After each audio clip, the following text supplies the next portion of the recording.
অন্যদিকে নজর রাখবো সিপিআইএম অফিসে তালা বন্ধ সুজন চক্রবর্তী বারুইপুরে, সেখানে সিপিআইএম অফিসে তালা, শিক্ষামন্ত্রীকে হেনস্থার প্রতিবাদে তালা দেওয়া হয়। সিপিআইএম অফিসে তালা দেয় টিএমসিপি।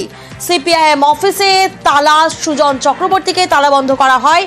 যাদবপুরের রেশ, যাদবপুর কাণ্ডের রেশ, বারুইপুরে সিপিআইএম অফিসের তালা, শিক্ষামন্ত্রীকে বেনজির হেনস্থা করা হয়। আমরা জানি পরশুদিন সেখানে সেই ঘটনার প্রতিবাদে সিপিআইএম অফিসে তালা দেয় টিএমসিপি। তখন সেই মুহূর্তে ছিলেন সুজন চক্রবর্তী।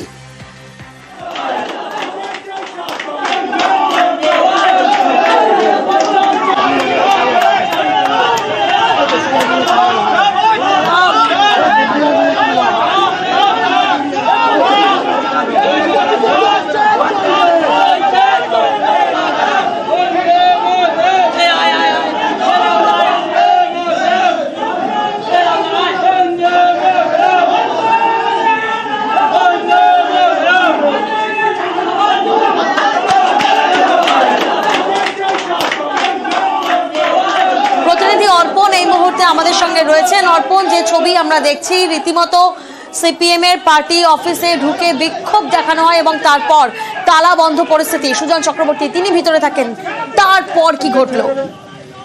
দেখো, এই মুহূর্তে তালা ভেঙে দেওয়া হয়েছে। সুজন চক্রবর্তী তিনি সংবাদ মাধ্যমের সামনে তিনি মুখোমুখি হয়ে তিনি জানিয়েছিলেন যে তালা যদি তারা খুলে দেয় ঠিক আছে, বা তাদের ঝান্ডা যদি তারা খুলে নেন, অর্থাৎ টিএমসিপির যে ঝান্ডা লাগানো ছিল তারা যদি খুলে নেন তাহলে ঠিক আছে, তাহলে এই তালা তারা ভেঙে দেবেন। কথা মতো সিপিএম এর কর্মী সমর্থকরা তারা এসে জড়ো হয়েছেন এবং তারা সেই তালা ভেঙে দেন। এই মুহূর্তে পুলিশ মোতায়েন করা রয়েছে এবং পুরো ঘটনা নিয়ে তিনি যেটা জানিয়েছেন যে এই ঘটনা একদম পরিকল্পিত করে ভাবে এই ঘটনা ঘটানো হয়েছে এবং সেখানে প্রচারের আলোতে আসার জন্যই পার্টি অফিসে তারা হামলা চালালেন এবং এই পুরো ঘটনায় একজন আহত হয়েছে বলে তিনি জানিয়েছেন। যেটা ঘটনার সূত্রপাত টিএমসিপি মিছিল চলাকালীন হঠাৎই যে ভারতীয় কমিউনিস্ট পার্টির যে দক্ষিণ চব্বিশ পরগনার জেলা কার্যালয় রয়েছে সেই কার্যালয়ে এসে প্রথমে বিক্ষোভ, তারপরে তালা লাগিয়ে সেখানে বিক্ষোভ দেখাতে শুরু করেন টিএমসিপির ছাত্র নেতারা।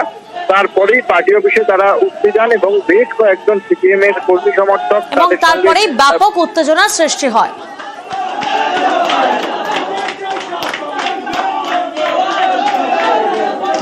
মিডিয়াতে নিউজ হচ্ছে আমাকে তালা মেরে রেখেছে ইত্যাদি ইত্যাদি। কারুর প্রধান নম্বর বাড়ানোর দরকার ছিল, দরকার ছিল তৃণমূলের অফিসে তৃণমূল ঢুকতে পারছে না বলে সিপিআইএম এর অফিসে ঢোকার চেষ্টা করে, সেটা কোনোদিন মেনে নেওয়া হবে। শুনলাম নাকি তালা মেরে রেখেছে, চলে গেছে, তাহলে এখনই ভেঙে দেবো। তৃণমূলের ঝান্ডা লাগিয়ে রেখেছে, তৃণমূলের ঝান্ডা যার, যদি ঝান্ডা প্রতি কোনো মর্যাদা থাকে খুলে নিয়ে চলে যাও। ওইটার মধ্যে পার্টি অফিসকে যারা যুক্ত করেছে এবং রাজনীতিকে দখলদারি বলে মনে করে, সেই কারণে পার্টি অফিসটি তার মূল্য পর্যন্ত করবে।